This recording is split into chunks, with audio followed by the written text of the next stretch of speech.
You maniacs! You blew it up! Damn you! Maniacs! Damn you all to hell! Ladies and gentlemen, welcome to the Entertainment Dome. We are your hosts. Hi. We have been having some very... How would you put it, Michael? Some not particularly great news. In blatant terms, what the fuck? Yes, there's been some very worrying news lately. Where to begin?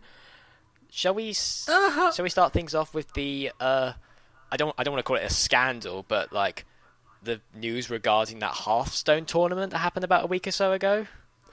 Ah, yes, the Hearthstone tournament. Basically in Finland, good old lovely Finland, basically they decided to do a tournament for Hearthstone. Wait, what is Hearthstone actually? Just to sort of... Hearthstone is like, it's basically like Magic the Gathering, but it's World of Warcraft characters. Okay. Yeah, I've played it. It's actually not bad. It's actually kind of a fun game. Fun little side game you can play just to pass the time. But a new tournament has started. There's one tiny little catch. It's male only. Any reason for why they made that decision?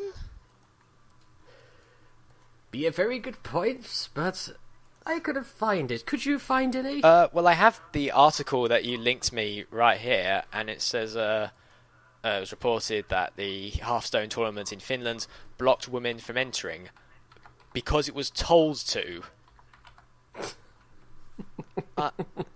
Told to by the people hosting it, the company that made Hearthstone. I'm like, this all sounds very, very confusing. I'm reading it through right now. Although this kind of makes me laugh. It says here, I think that's the IESF, which are, I'm assuming, are the ones that are running this whole tournament thing. Yeah, here we go. The IESF 2014 World Championship, which is, I'm assuming, a big esports tournament that will be occurring later on in the year. Yes, it says that it's because they want to avoid possible conflicts. But isn't it like a tournament where people are playing against each other? Isn't that already a conflict?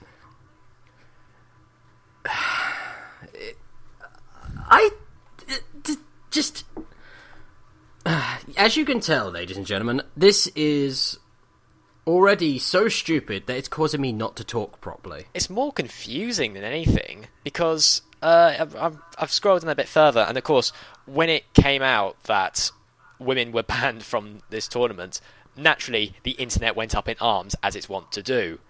And the IESF tried to sort of explain its decision to make this, and number one, promoting female players. What? You just banned them from your tournament. How is that promoting them? Oh, no, because then they go on to say, we know that esports is largely dominated by male players, and female players are actually a portion of the overall player base. By hosting a female-only competition, we strive to promote female gaming on a global scale. That seems like a fair enough thing to do. Obviously, that esports is a male-dominated thing, I'm assuming. I don't really watch esports in general, so I can kind of see where they're coming from. But at the same time, it's kind of that weird thing, because creating a male-only... Because the thing is, it's not that female players have been like banned from it entirely. It seems to me that... I'm just going through it. It's this one bracket I've it says it right here. The World Championship includes 5 games, which are divided into male competitions and female competitions. The weird thing here, though, is that the male tournaments are for Dota 2, StarCraft 2, Hearthstone, and Ultra Street Fighter 4. The female sections have only StarCraft 2 and Tekken Tag Tournament 2. I'm not entirely sure of the decision there, because if you're trying to sort of equalise it for both the male and female competitions, why is it that the female division is only getting 2 games while the male division is getting 4? Otherwise known as, you are really messing this up, guys. Is it a marketing thing? Did they deduce that women play Tekken Tag Tournament 2 more than Street Fighter 4? Am I missing something? I think that's the thing for all of us. I think I don't know if we're missing something or just they're being idiots. And the other thing, going back to what I was saying earlier, is that even if the female bracket had all those other games that the male bracket does, it does sound like, oh, if there's a bracket for the men and a bracket for women, that sounds like equality. But when you think about it, it really isn't. Equality would be if it was just one big tournament and anybody of any gender could enter. I mean, this is probably like, this is completely different and probably can't be considered the same. But don't you remember back in back in the old days, 100 or so years ago, when black people had their own drinking fountains and what have you? That wasn't equality. That was because the white people didn't want them touching their fountains. It's a very good analogy there, Michael. And I'm not trying to say that esports is on the same level as of racism, but the point I'm trying to make here is that just because you put the women in their own separate room, that's not equality. No, it's not equality. It's just saying it almost comes off as a bit patronising in a way. I think the thing is that I do think there should be a female-only bracket, if for one reason. What's that?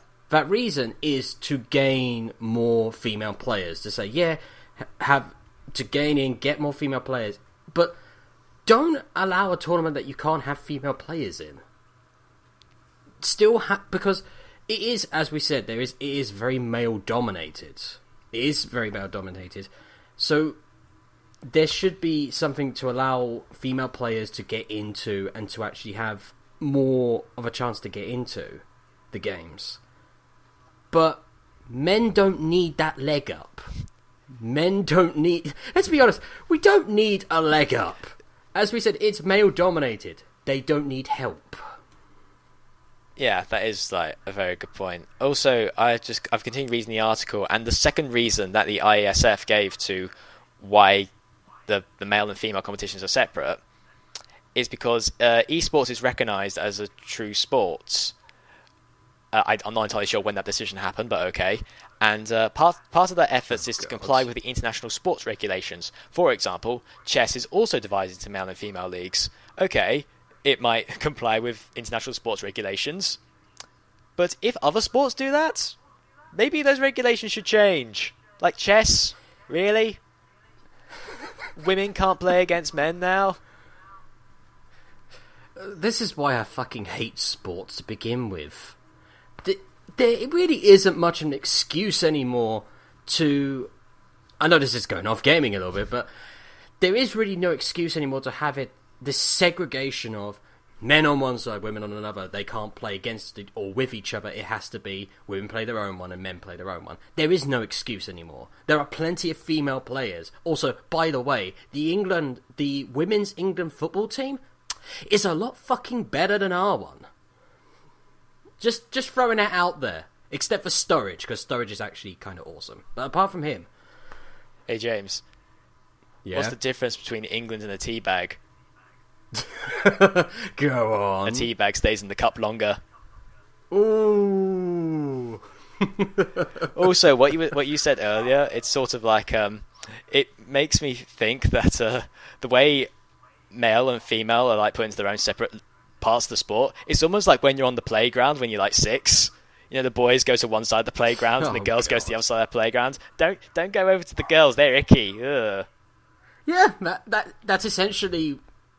That's definitely FIFA in a nutshell. It's a lot of his gaming, these sports, and it's, again, why I'm not a big fan of sports. And there is no excuse anymore. There is no excuse, and there's no excuse for this. I suppose one could make the argument, if you consider something like football, for example, I'm not trying to sound I always I'm worried I'm going to sound sexist on something, but men have different. The average man has a different build to the average woman. Mm-hmm. Your average man is taller than your average woman, and like your average man probably has more muscle than your average woman, so they're probably trying to see it as sort of like it's like having it all mixed together sort of means that the women might be at a bit of disadvantage. But the thing is, though, not every woman is the average woman. No. Like there are probably like tons of women who could like beat the shit out of me. I know that for a fact. Oh, don't worry. There's ones that can beat the living shit out of me as well, very easily. I'm just fat, mushy software over here, so I just go. I'm just skinny. I am not the most imposing of people, ladies and gentlemen. But it is completely true, and it's also the fact that being a certain size means nothing. Like, there is a girl who I know. She knows who she is. She could beat the living hell out of people who are twice her size, both in weight and height. It means nothing. And also the fact is, if it's like, oh, we don't want, if we mix up men and women, we don't want the women to get hurt. Okay, well maybe don't have your players be such assholes to keep attacking everyone all the time, as we keep seeing in the FIFA games all the time. Like, did you see the thing with Suarez? No, I didn't watch it. Oh wait, that's the thing where he bit someone again. He keeps biting people. He's like Hannibal Lecter. No, he's a vampire. Isn't it obvious? It's kind of worrying that, as much as I say I hate sport, I still know this much about football. It's a bit worrying, but yeah, there is no excuse. It's like, okay, if there's a problem with your players that they keep attacking people, maybe it's a problem with you, and maybe you should actually, try and sort that out. Except using it as an excuse to keep women out of your sport. Just an idea. The way you describe it almost makes it sound like sports, like the treehouse.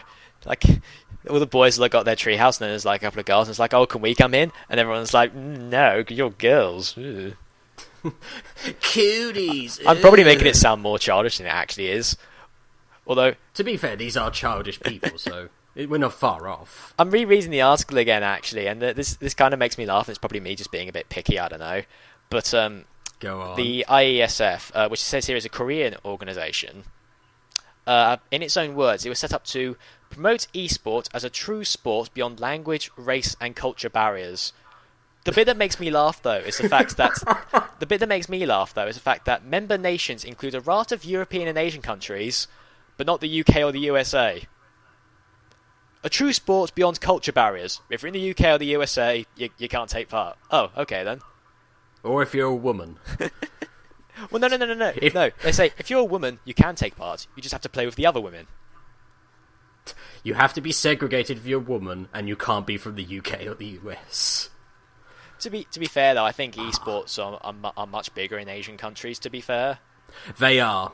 It is, especially StarCraft 2 is very, very big over in South Korea. I'm going to be honest. I mean, if esports is now recognised as an official sport, I guess I can't complain about that. I mean, some people probably would, because it's like, oh, but you're just sitting in a room on a computer for like hours on end, just clicking buttons. And I'm like, yeah, well, football's all about kicking a ball into a net. And try not to bite people. Also, at least on a computer, I can make spaceships blow up. What can you do on the What can you do on the football pitch? Pretends to trip over. They don't even have the excuse rugby has, where they actually, smash into each other. Have you seen, like, the rugby players, like, they smash into each other, break their face, and just go, "Can I still play? I want to play, ref, please." Going slightly off topic, I think that is like the big difference. The difference between football players and rugby players is that if a football player, if they get so much as tapped on the ankle, they're down and they can't get up. You could definitely, if you're Ronaldo. A rugby player could take a punch to the face, be pronounced dead on the pitch, and then they'll be alright. Now just walk it off. You got no head. You can keep playing. But going back to this real quick. What was I going to say? But yeah, esports is recognised as a sport, which I can't complain about. But I'm going to be honest here. Especially with something like StarCraft, I'd find it very boring to watch. It is. it depends on what happens. If it gets like a very, very interesting game, but like when it actually a lot of stuff happens, which does happen in certain tournaments, like Total Biscuit tournaments usually get very, very electrifying very quickly. But a lot of the times when it's taking forever, you're just literally sitting there going, waiting. Then something happens for like 2 seconds. You're like, oh. You like get 2 hours in and you suddenly realise, hang on a second, I'm spending my day watching somebody looking at a computer on my computer. What has become of my life? Computerception. Dun. Dun, dun. But well, actually, if you think about it, what if that should be a sport in like 100 years' time? Watching people play StarCraft. Oh god. I don't know how it would work. They'll find a way. They will find a way. But that is a thing about it. If we go by sports standards, like football is usually 90 minutes plus extra time. For a game of StarCraft 2, it is usually about best of 5, and each game can go anywhere from just a couple of minutes if someone gets very, very clever and lucky, to literally 2 hours for one game. Tournaments can go on for ages. It's definitely not something I would consider doing. I don't think I'd have the stamina. I couldn't do it professionally because I'm not very good at StarCraft 2, but StarCraft 2 is fun. It's like it's strategy, so I enjoy the hell out of it, but it is incredibly difficult, especially when you get Korean players, because they will dominate you. I think maybe one of the reasons why I might defend the idea of esports becoming like an official sport is like, with like football or cricket or rugby or whatever, they're all like, oh, it's active, therefore it's a sport. To be fair, with something like StarCraft or even Street Fighter, hell, any game, it requires concentration, and that's something that's like very important, and it requires strategy and learning. There's a great deal of like memorization when it comes to stuff like this, especially for fighting games. I mean, well, let's put it this way: if chess is seen as a sport, then this can definitely be seen as it. Yeah, I've always like. Actually, that's kind of thing. Like a few years ago, I probably would have made fun of the fact that chess gets televised. When, to be fair, esports is no better. To be fair, true, but stuff happens in esports. Watching chess, you just see someone move their piece. Oh, that was a great maneuver. Let's rewatch it again in slow motion. It can't get any slower. If it gets any slower, it will bend the space-time continuum. The Doctor will walk out at that point. Chess matches would become infinitely more interesting if the Doctor was there. Guarantee something will happen. A Doctor Who chess tournament. Actually, that's like the first episode of the new series. How did you know? They leaked the script. That's not a joke, actually. Five of the episode scripts for the new season of Doctor Who got leaked. That doesn't surprise me. Well, they actually... You are joking about the chess part, aren't you? Well, about it being televised. I think... I'm pretty sure it is. Not on, like, BBC or stuff like that, but I'm pretty... To be fair, we live in an age where everything is televised. Like, there's a TV show for everything. It would not surprise me if chess was televised on some channel. I meant chess is televised. I meant, like... The first episode okay. The new Doctor Who is chess. I'm pretty confident it's not. Ah, thank God for that. I didn't check the leaked scripts, but I'm pretty sure that's not it. And if it was, that would just like be further proof that Moffat needs to go. Oh my God, that's something we can talk about another time. Just our displeasure at Moffat's Doctor Who writing. Yeah, let's save that for another day. How about we move on to the next point of interest, if you will, that thing you linked me to this morning.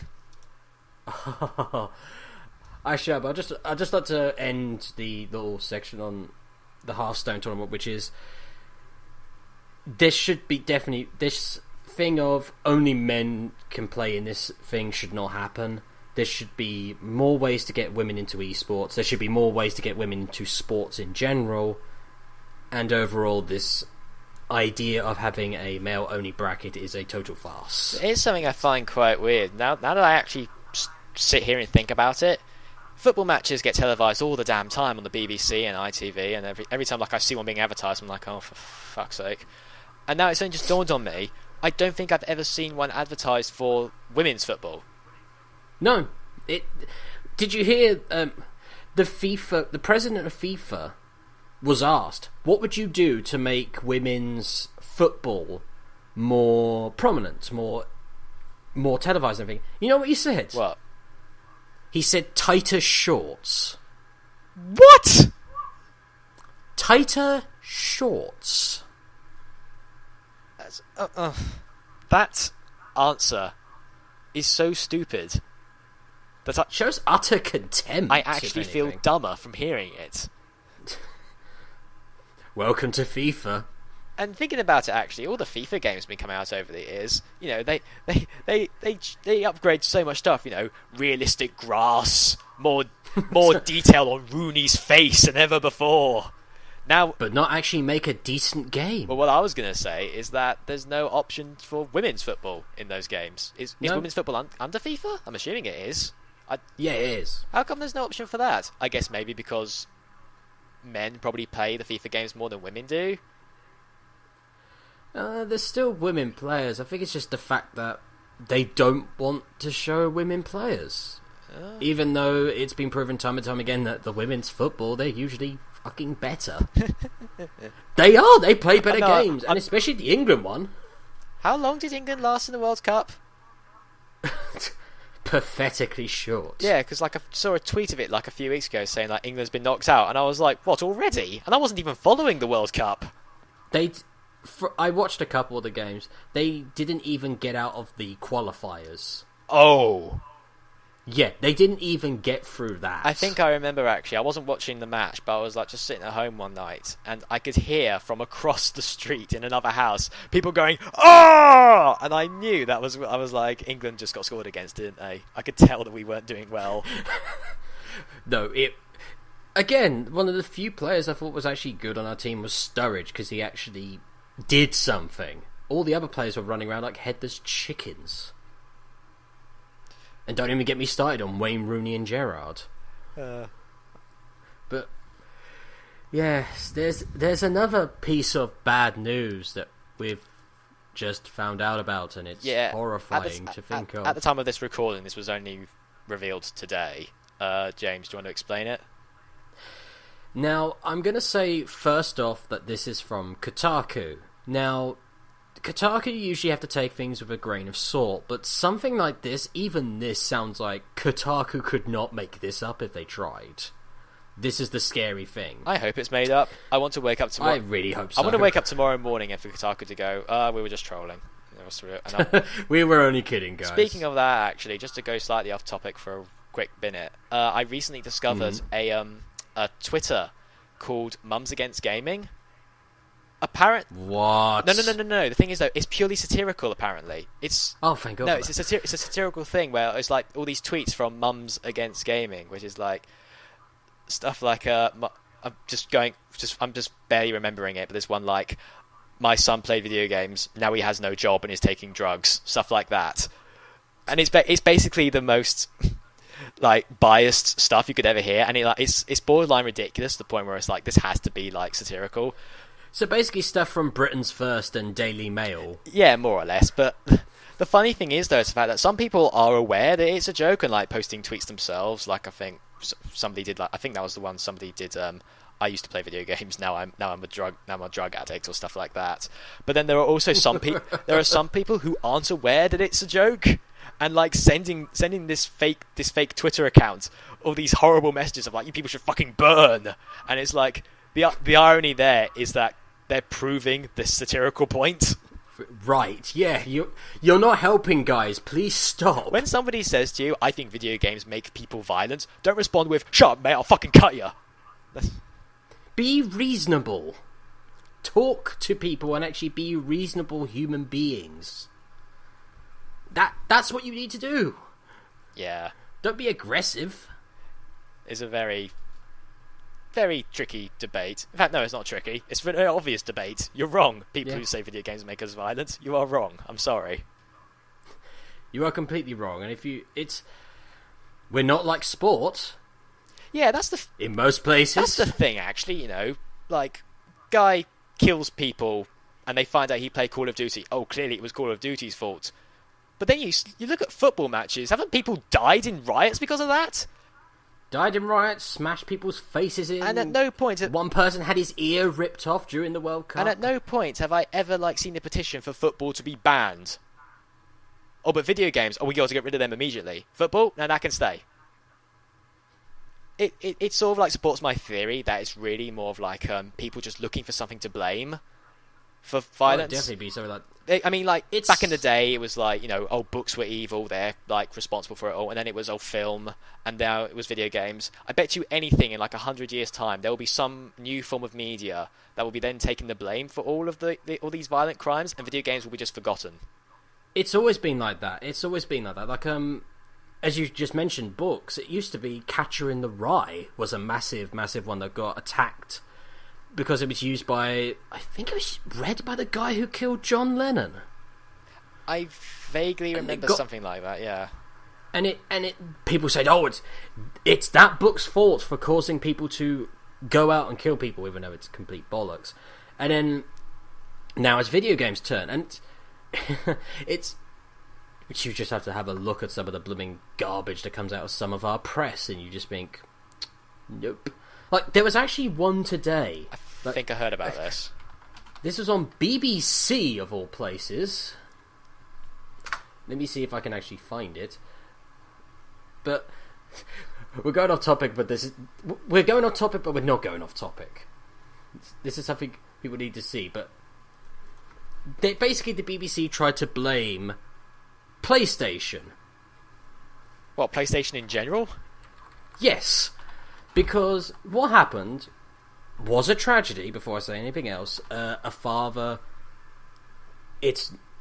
I think he killed his child, and the BBC kept basically, even though it said, "Oh yeah, the father did this," kept trying as if they were looking to blame PlayStation. And it's really odd.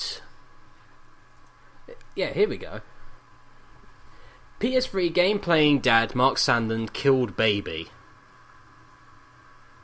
I'll send you the link and... Alright. Yeah, basically... Don't get me wrong. It's a horrifying crime, and long may this arsehole rot in a jail, but...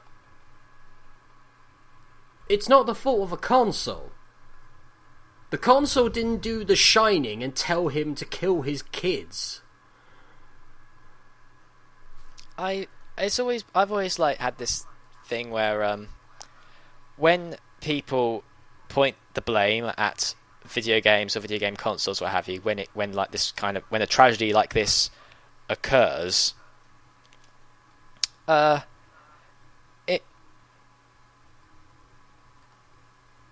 I've always sorry, I've kept pausing, but I've always felt like if they want to find something to blame, it's like we can't fathom the very idea that a human being would willingly kill their own child. We refuse to believe that such an idea could be possible, so something else needs to be responsible for it. There has to be something else. And the thing that gets me is the fact that this man, yeah, he's found playing PlayStation. What if they went in and he was found raking the garden? Would then there be people be up in arms that rakes are responsible for this tragedy? I highly doubt. Gardening, you evil bastard! I highly doubt it will. But the other thing that I'm willing to give this is that maybe there is a connection, but it's not the game's fault. It's the person. It's clearly somebody. It's the same with these school shootings. Call of Duty did not mess them up. They were clearly already messed up beforehand. And it just shows that we don't seem to really care about helping people and actually finding out the actual cause. Yeah, and instead we just go for, oh, it was this thing's fault. It's like, no. It's deeper than that. Much deeper. Although I'm slightly confused because I'm looking at this article and this is something that happened back in 2012. So why is it being reported now? Have I actually got the right one? No, I'm looking at it and it's like, because I found one and it was linked on one of my friend's pages today, and that's why I brought it up. I'm not entirely sure. I bloody well hope it hasn't happened again, but no, because it says here it will happen in 2012, but it's been added to the page in 2014. So I'm not entirely sure why we're only getting it now. Might be the crime happened then, and it might be it's been sentenced now. Maybe it took them 2 years to sentence him. That is odd. It's very odd. But when it happened and when it was reported isn't not really important. What is important is that this is clearly a very tragic event. It's the same for all these crimes that occur because of video games. You can't see it, but I'm doing massive quotation marks. Massive quotation marks. And it seems like these things are more common than they are because they're the only ones that get reported. But when was the last time a murder got reported and something wasn't considered to be the blame for it? When was the last time a murder happened and it was just said so and so killed so and so? It's a good question. It's like nowadays it's got to be like so and so killed so and so. We believe it was this copy of Super Mario Galaxy that finally pushed him towards the edge. Jumping on Mushroom's head caused him to go insane. It is really the kind of thing people like, and it also leads to the fact that the one argument that I absolutely detest is when parents complain that their children are becoming more violent because of these video games. And to be fair, if a 5-year-old did play Grand Theft Auto, they probably would pick a few things up from that. Because maybe you should be a better parent. Yeah, that's the thing. Then. Children are young and impressionable, so I'm not going to say that Grand Theft Auto couldn't have an effect on a 5-year-old child. But the thing is, though, I did work experience in a game shop, and legally they are not allowed to sell a game to anyone under the age rating of the product. And that's the thing that pisses me off so much. These people are going, oh, my child has become so violent from playing this game. Well, you shouldn't have bought them the game in the first place. Because while it is illegal to sell a game to a minor, like you could not sell a 15-rated game to a 10-year-old, you can sell a 15-rated game to their parent, even if you know they are buying it for their child. And that's the thing that pisses me off the most. They buy this game for their child, the child starts getting a bit more violent than they should be, and then they blame the game. No, you fucked up. They're too young to play it and understand it. You ignored the age rating. It is right there on the box. It is not in tiny, minuscule font. Because, as contrary to what you people believe, that Rocksteady are like agents of Satan trying to corrupt the minds of the young, they're not. They are people trying to make a video game to entertain their audience and make money. It is not part of some sick plan to corrupt today's youth. You know. Also, you're not part of the target demographic. Your child was not part of their target demographic. It was for adults. To be played by adults. This kind of thing it feels like I'm just repeating myself over and over again, and the fact that nobody is fucking listening. It's like we never get a positive piece about video games in media anymore, it seems. Very rarely. Or if we do, it's this is one I remember from ages ago. The Sun. Yes, The Sun. The Sun did a thing on Call of Duty Black Ops 2 and said, oh, this is the greatest game ever made, all this rubbish. And then, when one of the school shootings happened, literally they did a complete 180 and then basically said, video games are scum, they cause this and violence. it's sensationalist media. It is things like The Sun, the Daily Mail. Oh, I could do a whole fucking show on just the Daily Mail alone, how much scum they are, but that's topic for another time. All of these sensationalist media keep saying, oh, this is the fault of video games, this is the fault of this, and the readers are going to listen. And it's also the fact that stuff like the Daily Mail, The Sun, and all that are read by the old guard. They're read by a different generation. When that different generation goes or stops reading them, they're buggered. Yeah. Meanwhile, we don't read them. We don't have any plans to. I think that's where the major problem comes from. These papers and stuff, and like the people who make these claims that it's video games, these are people who didn't grow up with video games. They don't really they don't have the same sort of connection with them that we do. We did grow up with video games, and I don't know about you, James. I've been playing video games for well over maybe 10 years. I don't think I've turned out that bad. Same here. We're not raving psychopaths. We just get angry when people act like idiots. Yeah. And also, look at it, like, looking at our show at the moment, we immediately went berserk when we found out that bloody sexism is happening in Hearthstone, and also talking about our hatred of sexism in sports. I think the other thing that really pisses me off is that I remember this was like several years ago, and I can't remember. I think it was the Alan Titchmarsh show or something. But they were talking about a video game debate, and there was three of them. I can't remember the first person. Then there was like some old woman, and then there was a games designer. They brought a game designer on to defend video games. So fair enough, they actually brought somebody who works in that media on to actually defend their case. And I can't remember the whole thing, but there was one bit in particular that really pissed me off. And there was this man explaining why, what he does, why he does it, probably trying to justify that video games are not like corrupting children's minds. And this old bitch sitting next to him just turns to him and says, "Do you have children?"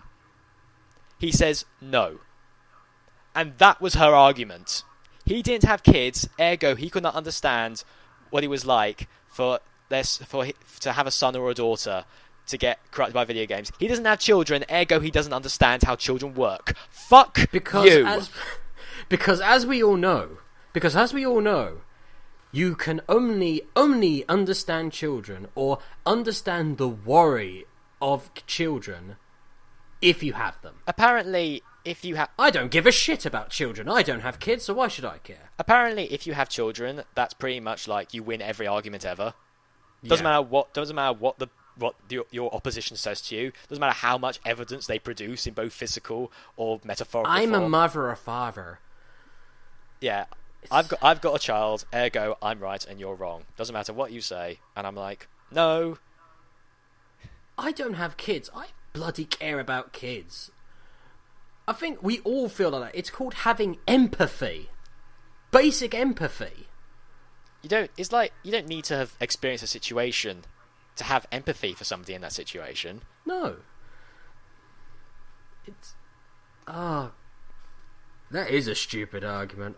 It is. And also, this is probably just me, but then to say like, oh, you don't have children, ergo you don't understand the situation. I'd hate to be your kids.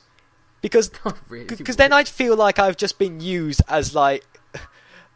How would you feel if like your parents like justified their argument with your existence? It makes you feel as if like you've been bred for this sheer purpose. A human shield. Congratulations, Mr. and Mrs. Smith. You have a wonderful baby boy. Excellent. Now we can win every argument against all those childless couples. Also, let's imagine that, that one games designer didn't have kids. I'm pretty sure a ton of other game designers do have a very happy family. Loads of them surely do. But no, apparently if you're a game designer, you have no empathy for children. You're probably not married. You probably don't have a soul. You're probably a nerd who lives in his mother's basement. That stereotype needs to die. It really does. Especially from the UK. I live in a flat. I don't have a basement. Yeah, that's...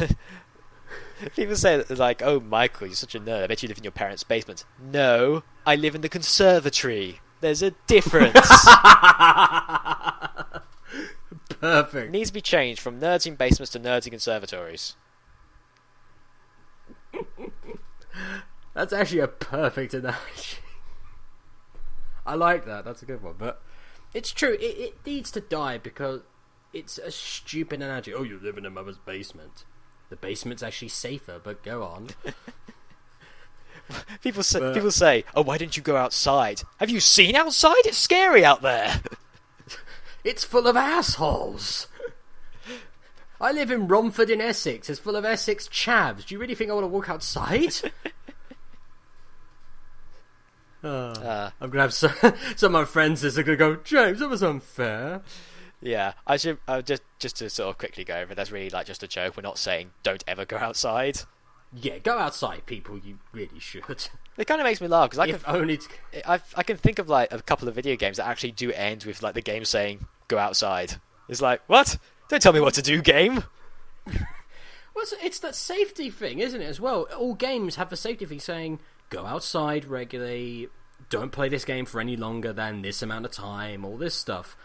They are honest and say, be careful. Yeah, Nintendo have really like going on with that. Like with the Wii, they immediately said like, oh, don't swing the thing about, put the wrist strap on or you will break your TV. Nobody listened. Everybody broke their TVs when that thing first came out.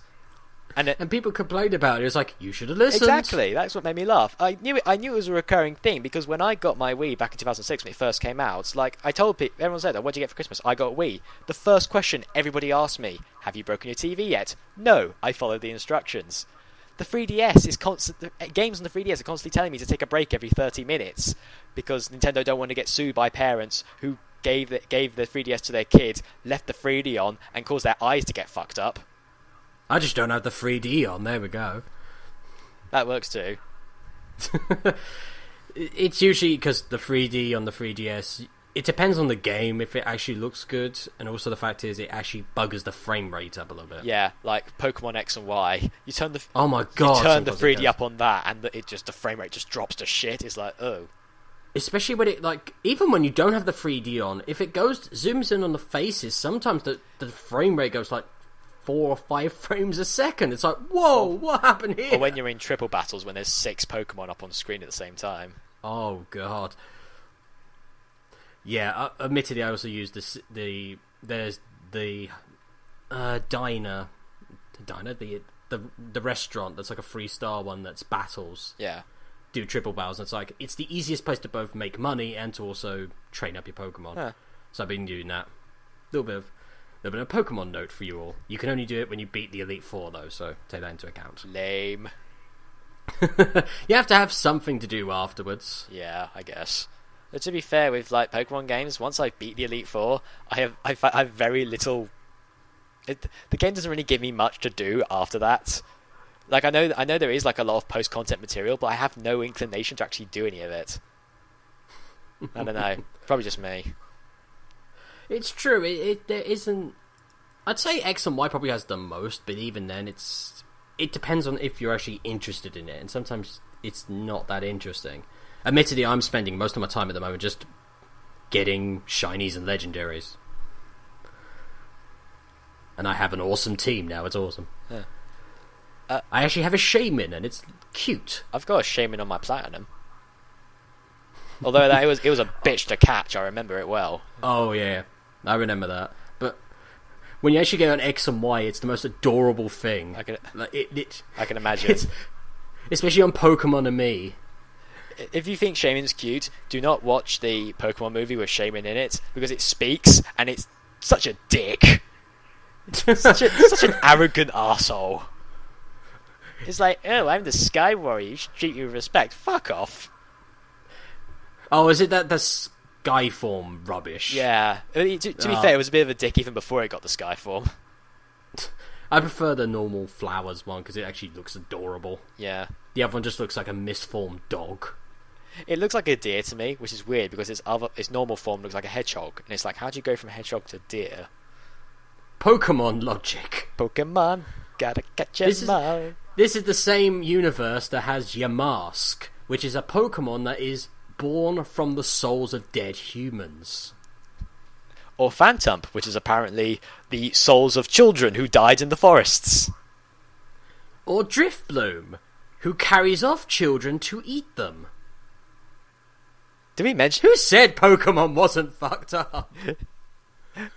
Oh, look at these cute little animals. They could kill you.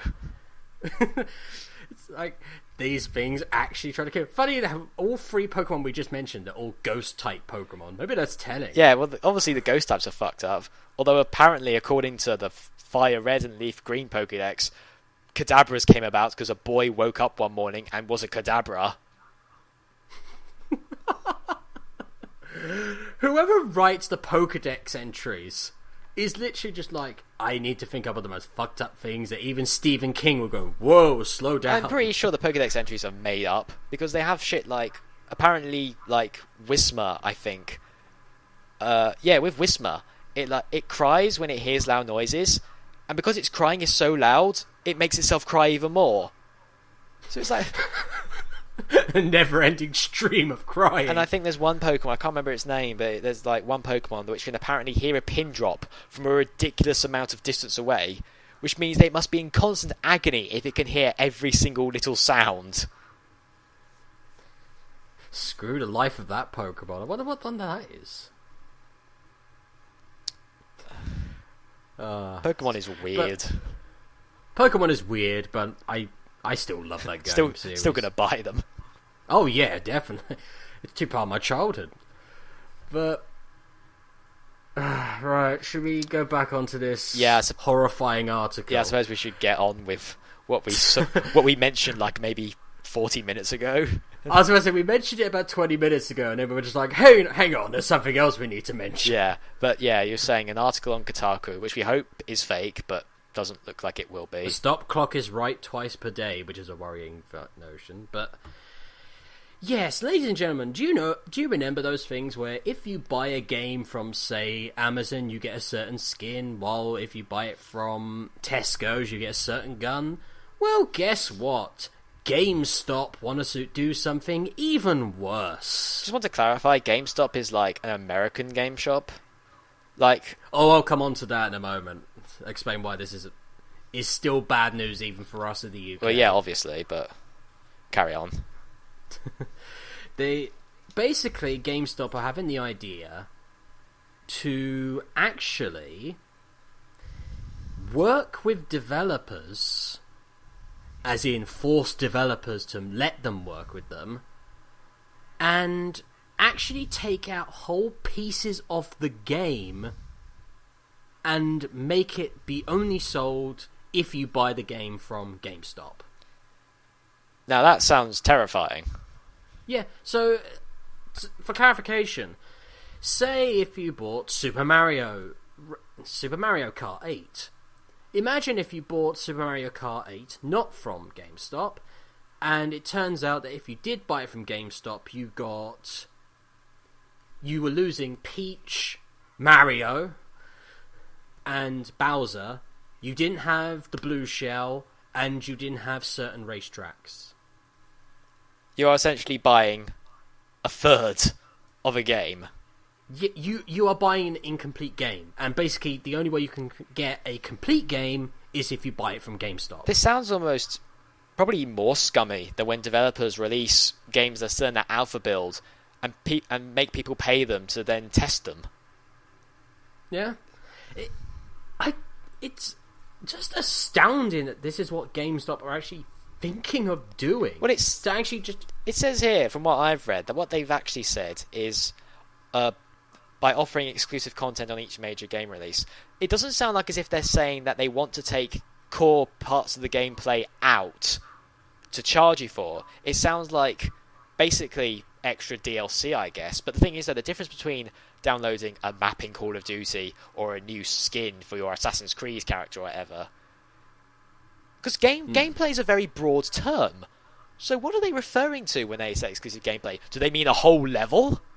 That's what I mean, because it even says it even says here, getting involved at the time of game development where there could be some content exclusive to the retailer included in the game.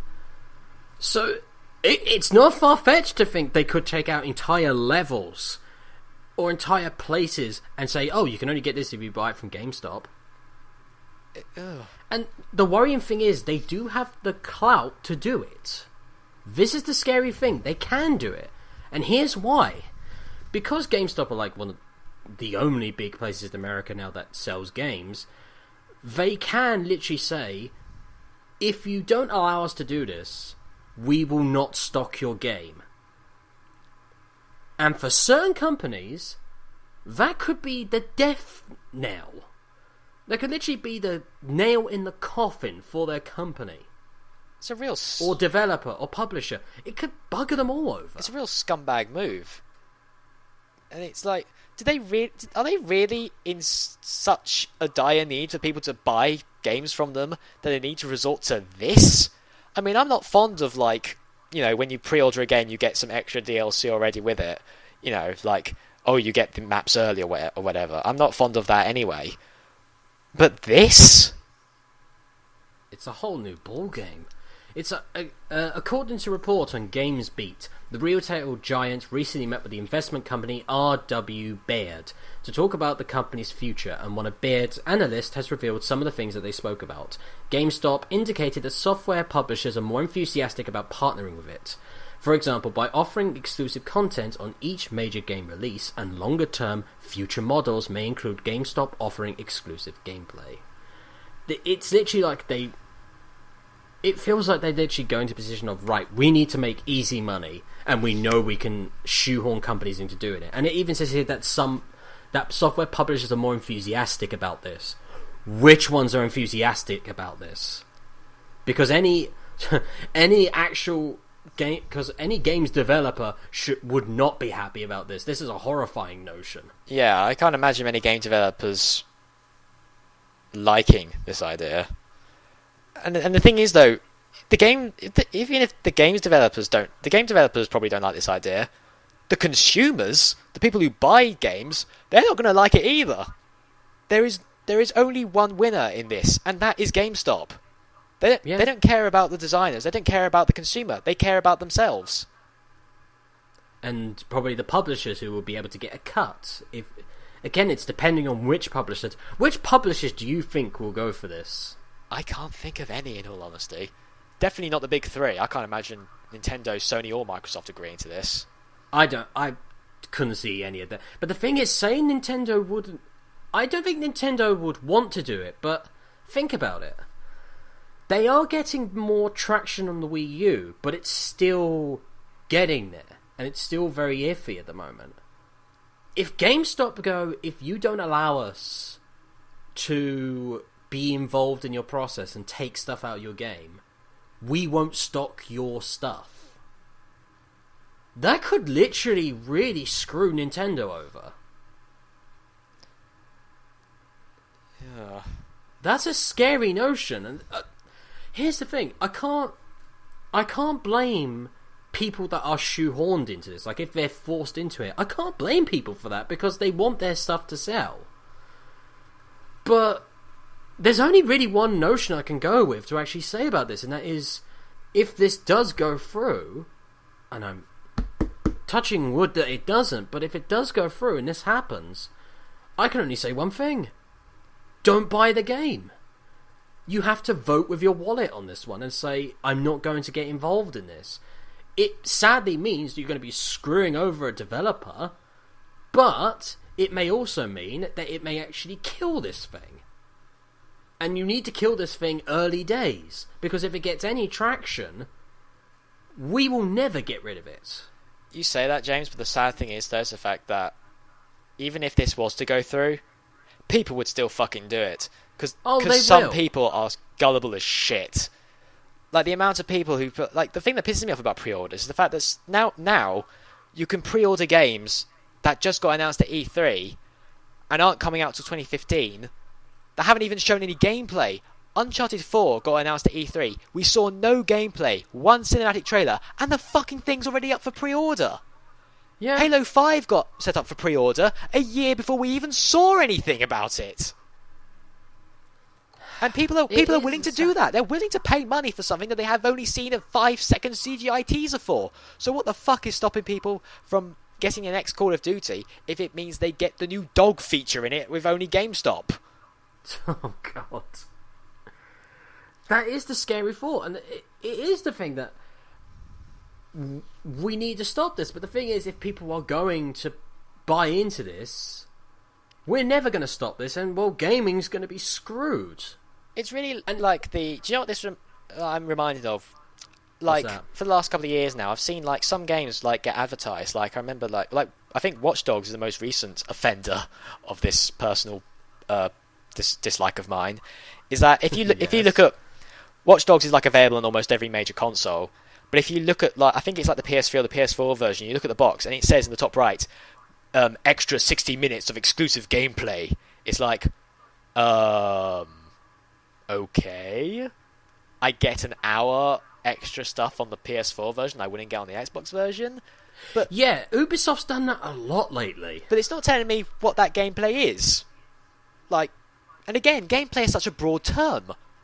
What do you mean? Do you mean an extra mission that's exclusive to this version of the game? And it's like this with GameStop. If this, hopefully, the best case scenario is that it just extends into the same shit that we've already got. Pre-order it from GameStop and you'll get this extra map. Okay. And what if I... Yeah, what if I... Or skins or weapons. Yeah. If it just... I mean, I already don't like that shit. But that shit I can tolerate with. Especially because it's usually reserved for games that I don't play. But... Point. If, like, the next... Just the idea of seeing the next Super Mario game announcement, looking up to pre-order it, and then it telling me that if I don't pre-order it from this certain place, I am going to miss maybe 5 levels. Yeah. Or hell, let me go one further. Imagine if Kingdom Hearts 3, this happened to Kingdom Hearts 3, and it said, oh, if you don't pre-order from GameStop, you don't get certain characters, you don't go to certain worlds, you lose out on storyline, you don't get certain soundtrack. I very much doubt it'll extend to maybe... I know this is a very terrifying thing, but I'm optimistic that this won't work. Because it all goes back to the fact that gameplay is such a broad term. It could mean anything. And I very much doubt it's going to extend to shit like story. Because... I don't know. I mean, yes, we have had some instances of that. Final Fantasy 13-2 made you pay for its ending. Oh, fucking hell, that was... Asura's Wrath made you pay for its ending. At least Asura's Wrath was actually a good game. Asura's Wrath was not a good game. It was a good... It was a good anime, not a good game. It was a better Quantic Dream game than most of the Quantic Dream games. Oh yeah, I'll give it that. It's better than like Beyond Two Souls. That doesn't take much, admittedly. Yeah.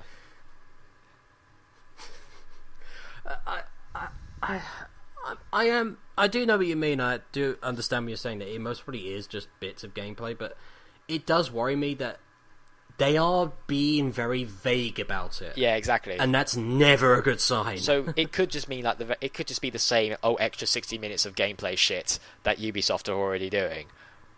But or it could extend to something much worse. You can only play multiplayer if you buy the... And the terrifying is, though, is the fact that if GameStop does go through with this and it's successful, every other retailer will end up doing the same thing. Yeah. How long do you think it'll take before Amazon does it? Before Game in the UK does it? See, it does come back over here. Game will hop on this like a hotcake. Which actually reminds me, is Game owned by GameStop or part of GameStop? I can't remember. I know it was bought out by something recently because it was close to shutting down. Yeah. Not recently, but like a year ago. Let me have a look. I'm actually going to go to Wikipedia on Game and actually have a see if it's actually owned by GameStop. I don't think it is. It's... Game Station's but yeah, how long do you think it would take before Game hops on this? I don't know, but... Or hell, for the PC crowd, if it gets away with it and all others do it, do you really think Steam won't do it? And here's the thing, and this is why so many people want games to go digital. Because then stuff like GameStop will have no more clout. they won't be able to do this stuff because they will have no energy, and they will literally, the only thing they'll be able to sell is consoles themselves and all this lot. That's it. And I'm not a big fan of going to digital because there's a lot of problems with that, especially if you don't have a great internet connection, which... Yeah. The UK is okay with that. It's not fantastic, but ours is okay. If you're in the US, oh my god, I feel sorry for you poor people. Your internet is terrible. But this is the thing. If we go digital, GameStop will have no traction. They will have nothing on this. I don't really know what else we can really say about this. It's a bad thing. It's a terrible, terrible idea. Vote with your wallets, ladies and gentlemen, sadly. It's getting to that point. We're going to have to... I don't want to sound horrible because this means that we're going to be punished if we do this and people actually do not buy this game. We're going to be punishing developers who don't deserve it. But it's going to have to come to that because, I'm sorry, as far as I'm concerned, the consumer comes first. Don't cheat the consumer out of something. I'm just looking at this article a bit more. And the thing is, though, no other form of service, I think, would ever do this. What if you were buying a car? It's like, I'd like to buy a car, please. Well, if you want the wheels, you need to go to the other car shop over there because they're exclusive. Was you having a look at the comments section? I was, yeah. Normally I don't read comments, but everyone here has basically just got the same idea. No, yeah. This is a terrible idea. But their cars don't have engines. And it's like... I think I've just read this one, and it's like, I think it describes it perfectly. Retailer exclusive gameplay. And it's like, retailer exclusive gameplay? What? That doesn't sound real. It's a horrifying notion. And it's like... I know this is me just repeating myself, but they're being so vague about it. What does it extend to? Am I going to get Final Fantasy 15 and then realise that because I didn't purchase it from GameStop, the last 5 hours of the game are gone? Or just replaced with Final Fantasy 13? Do you know what this reminds me of? It reminds me of, it's a bit like back in because in the early in the 90s or so.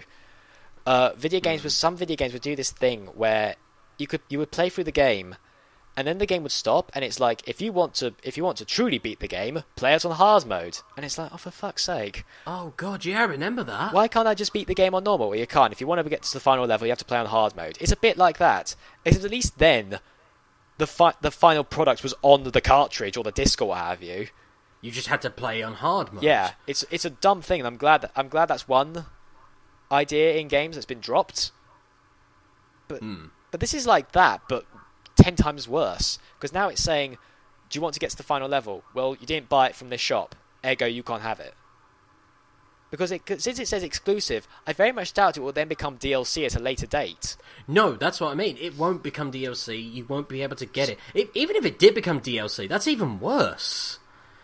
It's like, oh, if you actually want this, you're going to have to buy it. It's like, but I already paid 30 quid for the game itself. Exactly. You are not buying a full product. This is my problem with developers who release a game still in beta for people to test it and then take their money. Yeah. Steam Early Access is pretty much that in a nutshell. It's like... Which is... Did you hear the news about this, Michael, with Battlefield Hardline? No. They want to release Battlefield Hardline on Steam Early Access. Okay. Which means that basically they sell it incomplete, and they will sell it for full price. Oh, and it's... Yeah, and it's not even completed. Again, no other service would do this. You go into a restaurant. What would you like? I'll have steak and chips, please. Well, here's the chips. Well, where's the steak? Well, the steak comes extra. You need to pay us another 20 quid for it. I've just paid you 30 quid for the whole thing. We know you got the chips. You got early access. Nobody else in the restaurant has got steak and chips. Let me go one step further, back onto sports. Imagine if you went to a football stadium, you bought a ticket to go to the football stadium, you're in the stands, you watch the first 45 minutes, and a massive shutter comes down and says, nope, you can't watch the rest of this game unless you move to the other seats and buy another ticket. I really don't know what else I can say about this. It's one of those things. It's just so horrifying a notion. Nobody. And the fact that this is actually being thought of is a horrifying thing in itself. Nobody, except for the people who are working at GameStop or working for GameStop, would back this up. I very much doubt there is any gamer out there who's read this article and thought, yeah, I'd be up for that.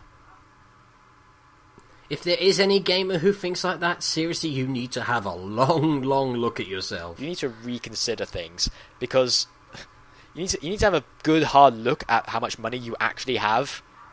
That's the thing. I think that people who do act like that, 9 times out of 10, have no concept of money.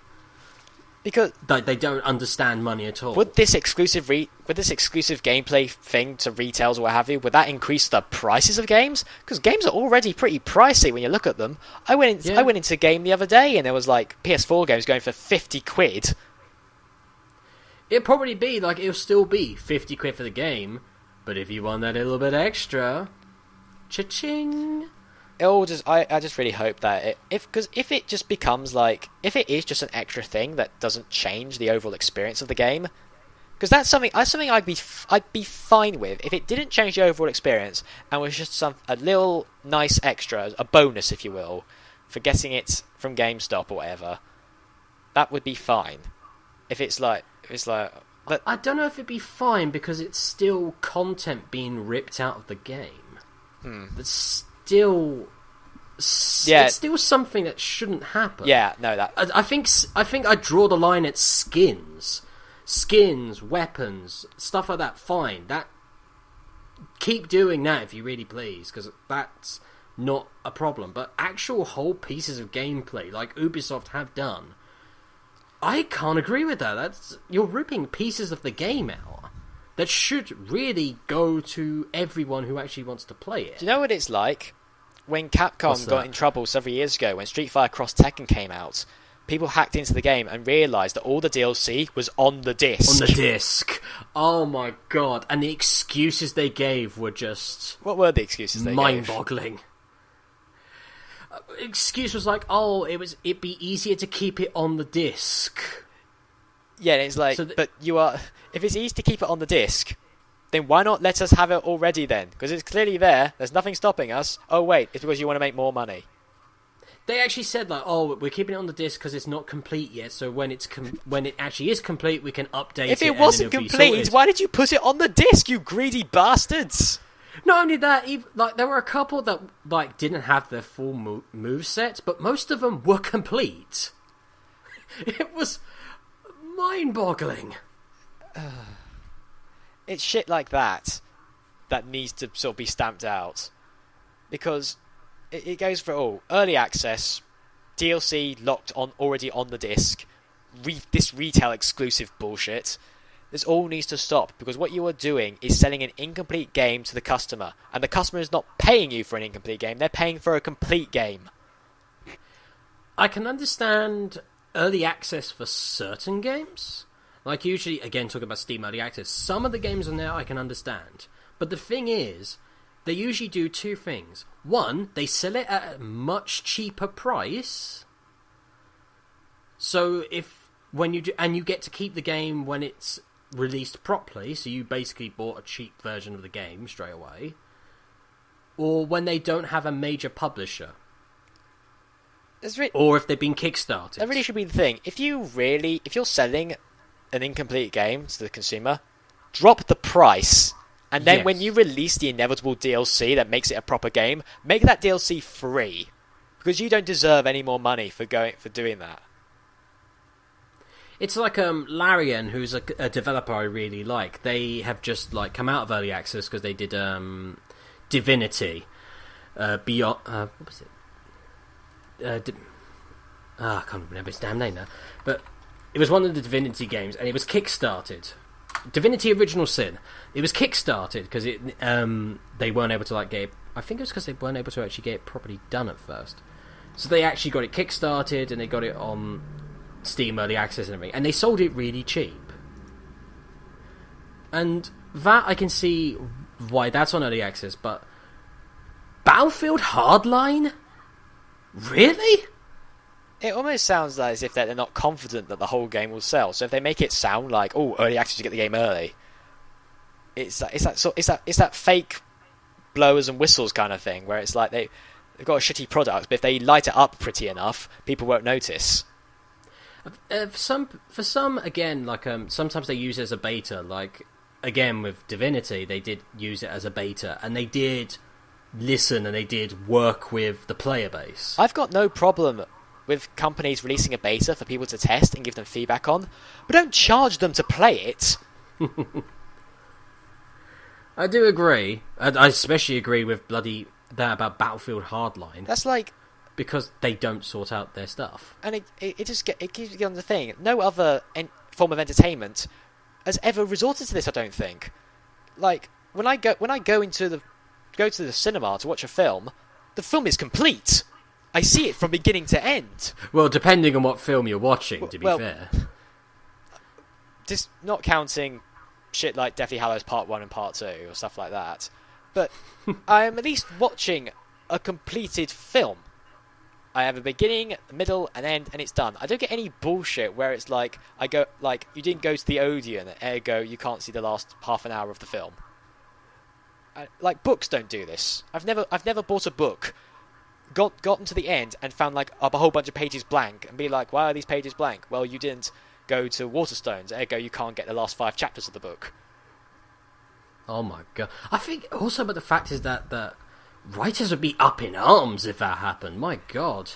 Yeah, any writer worth their salt would go up in arms on that. Music doesn't do this. I've never bought a song off of iTunes and have it stop midway through and a little box popping up saying like, give us an extra £5 to hear the rest. Oh, speaking of music, that's actually just remembered something. Again, with EA.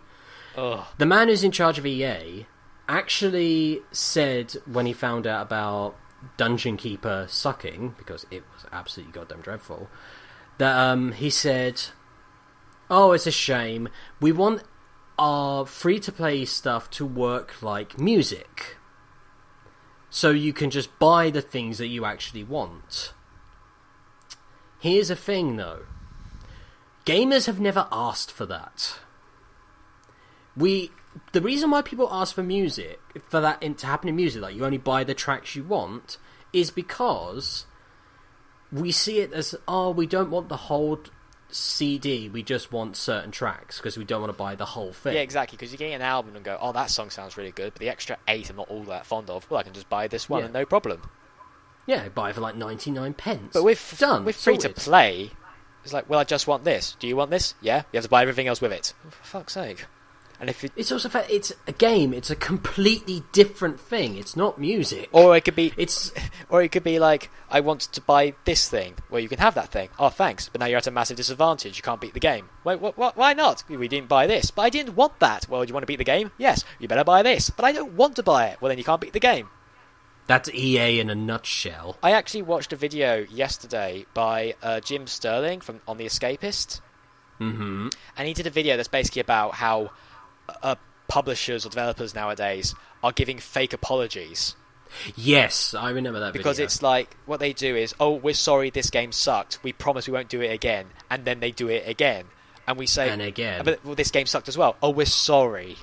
It will make sure the next game's better. And the next game after that's still rubbish. And then we say, well, you're still not doing it right. Oh, we're sorry.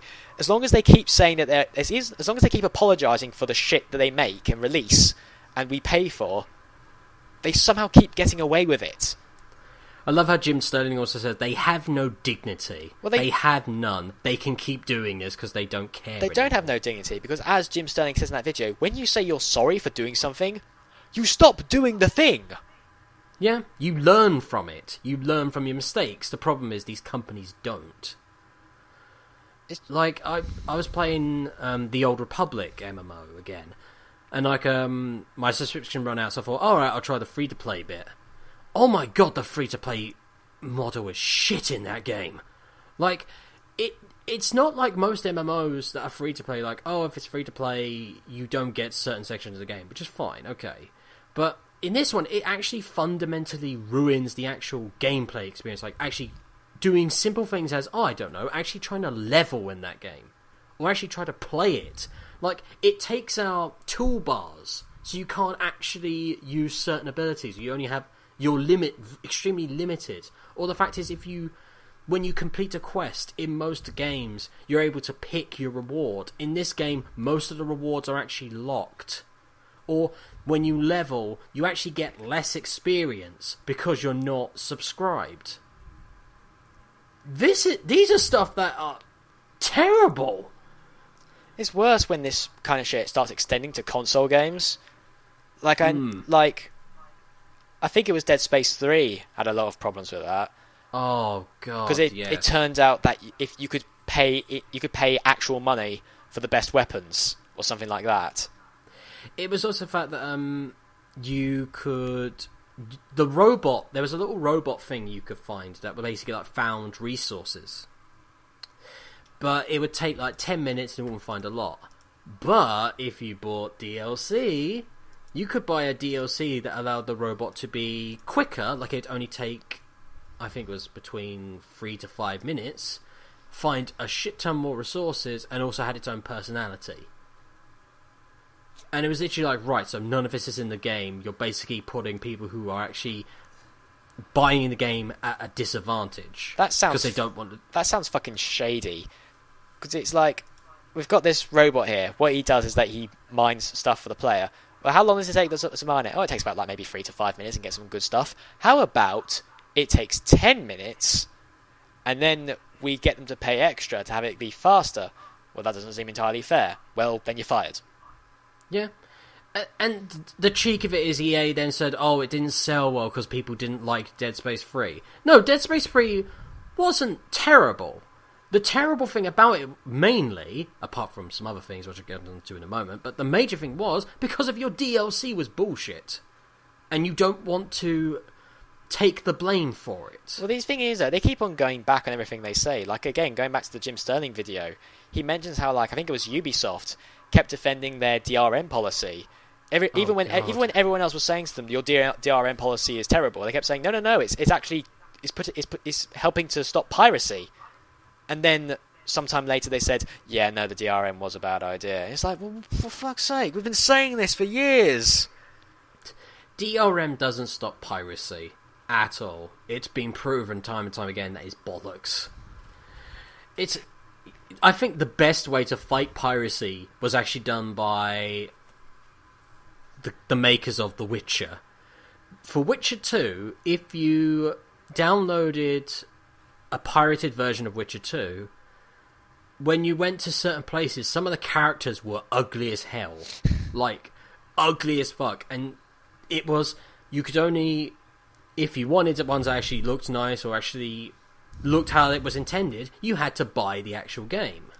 No, that's... You were still able to play the game, it was just, they looked fugly as hell. Maybe that should be the retail exclusive gameplay that GameStop should be selling. Oh god, no. No. What I mean is that I don't mean that they sell the game and it's all buggy as all hell. I mean, that's how it works. Every time you pirate it, if you pirate a game, you have to go to GameStop to get it all fixed.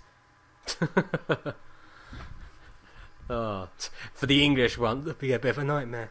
It gives them an even bigger of a fuck you. It's like, I pirated this game, it's not working, we need to go to GameStop. But I'm in England, GameStop's all the way in America. Well, then you better start saving up for a flight to America, mate. It is astounding how terrible these things are. And with this GameStop thing, I do think EA will be on board with this. The only thing I can really hope is that there will be such a backlash to this that they'll have to do a complete 180. Because if there's, I know it's like it sort of goes a bit back and forth, but sometimes the outcries on the internet can sort of make a bit of a difference. Like when the Xbox One was first shown at last year's E3 or whatever, there was such a massive backlash against them, and then like sometime later they did a complete 180 on everything they said. They had to, because they weren't going to sell it. When they said, the Xbox One's DRM thing meant that if you bought the game and then lent it to a friend, he could not play the game. And then after that, they then said if you try to sell the game after you've purchased it, the person you sell it to won't be able to play it. And then they removed that feature. I just love Sony's reaction to that. That was amazing. Here's how to share a game with a friend. Here you go. Here you go. Thank you. Just a massive fuck you to Microsoft. I can't help but feel that Sony's like idea for that is like when the executives all got together in a board meeting. It's like, how are we going to do the E3 2013 press conference? Do the exact opposite of everything Microsoft does. Microsoft. Oh, I liked that. That was a nice little. When I saw that video on YouTube, I was like, oh god, really? They're doing this shit? And then I clicked on it, and I just went, well done, Sony. You just won everyone. You just Nintendo'd. Well done. This is a horrifying notion, and it is something that needs to be a backlash to fight against this thing. And if there isn't, and this does go through, or if it does go through anyway, you're going to have to vote with your wallets, guys. I know this may mean you may not get the games you want. This may mean that developers that you enjoy may have a lot of trouble, but at the end of the day, if this is screwing over the consumer, this is not the right thing, and this needs to be stopped. Maybe hopefully developers will be a bit smart with this, and what they'll do is they'll like nod along and say, yeah, okay, we'll do with this, and then intentionally make shitty games. Yeah, they might lose a ton of money, but then like people will be buying games from GameStop and then coming back the very next day going, what the fuck is this? Or even better, go along, like you said, go along with it, but actually the stuff that they cut out and give to GameStop is crap. Yeah. The rest of the game is great, but just those little bits that they cut out are actually genuinely shit. Yeah, let's hope they go down that route. That would actually be a clever way of actually doing it. And of course, I could see some developers doing that. The better route would be if GameStop didn't do this at all. They're greedy bastards, so evidently, I'm not surprised if they try. But again, we can stop this. The thing is, will you try to? And again, be smart about it. Yeah, just be sure to keep a good eye on these games that get advertised to you, because it's very easy. It's very easy to get bought into the hype. Yeah, and it's been proven time and time again that sometimes it bites you in the ass, like Battlefield 4, like Mass Effect. Yeah. Oh, I'm just picking on EA at the moment. Maybe that's telling. Yeah, well, there's a reason why EA are the go-to punching bag for gamers. It's because every time they do one thing right, they do about 20 things wrong. And it's literally, we could just go, yeah, we could just basically rag on them. Yeah. I was actually going to go on to another topic, which was like, what have you been playing this week? But we also think we're going to be running on time, so... Yeah. And I think after the things we've been talking about, I think we're just like, oh. Yeah, it's just a sort of moment we're just like, oh god. It's not been a fun time. No. We went to some dark places today as well. We did, yeah. We do that sometimes. Hopefully not next time. Next time we'll try to do something a bit more lighthearted. Next time will be happy fun times. Or at least, to be fair, we said that about Korra last week and we still raged. That's a good point. Although we did rage as much as David Cage. No. But I think anger's kind of unavoidable, but... Especially with something like this, you can't help but get angry about it. Yeah, especially with the shit we've talked about today. It's like, ugh. So I think we will gracefully head off and we will call it a day on today's proceedings. Yeah. Sorry today's episode has not been entertaining as such, but hopefully it's been informative. Hopefully you've learned something. That'll be good enough. And knowing is half the battle. G.I. Joe. Ladies and gentlemen, with that we will call it today, and I bid you all adieu. This is James Hall signing off. And this is Michael Beckwith also signing off. Ladies, people, goodbye. Bye all.